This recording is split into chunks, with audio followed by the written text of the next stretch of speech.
بسم الله الرحمن الرحيم، وأفضل الصلاة وأتم التسليم على سيدنا محمد الصادق الوعد الأمين وعلى آله وأصحابه أجمعين.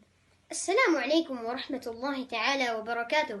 أما بعد، فإن ما يجري من حولنا يجعلنا نتحدث عن الكورونا شئنا أم أبينا، ولكن بما أننا مسلمون مؤمنون بالله الواحد الأحد يجب أن نعلم أن هناك رسالة، الرسائل أرادها الله سبحانه وتعالى أن تصلنا عبر إرسال فيروس كورونا الذي هو جند من جنود الله تعالى، والله أعلم. يقول الله عز وجل: وما يعلم جنود ربك إلا هو.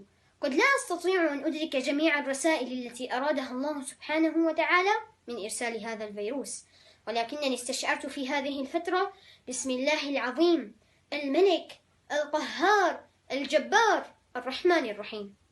الكورونا خلق من خلق الله تعالى العظيم الملك، سلطه الله على العالم، فنحن نرى استنفار الدول العظمى وغيرها للقضاء على فيروس لا يرى بالعين المجردة، وهي غير قادرة على ذلك. امتلأت القلوب رعبا منه، وخاصة تلك التي ليس لها صلة بالله تعالى. هو فيروس ممرض لأجساد البشر، لكنه والله قد يكون دواء لقلوبنا وقلوبهم. هو علاج لغفلة المسلمين وبعدهم عن الله تعالى.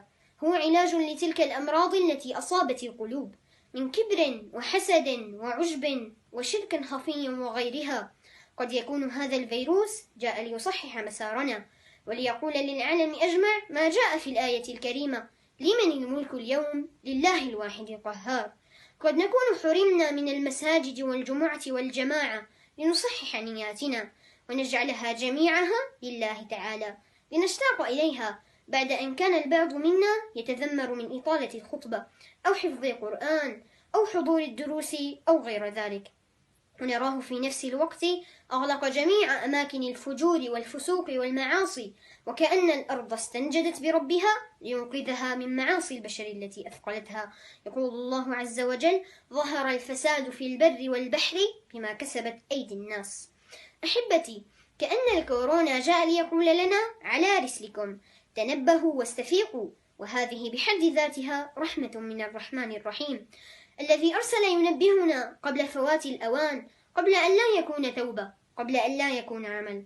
نحن هنا في الدنيا على قيد الحياة، ما زال لدينا الكثير لنقوم به من خدمة لدين الله ونشره والأعمال الصالحة، فلنصحح المسار ولنلجأ للملك الرحيم، فإليه يرجع الأمر كله. يقول الله عز وجل: وإليه يرجع الأمر كله فاعبده وتوكل عليه وما ربك بغافل عما تعملون.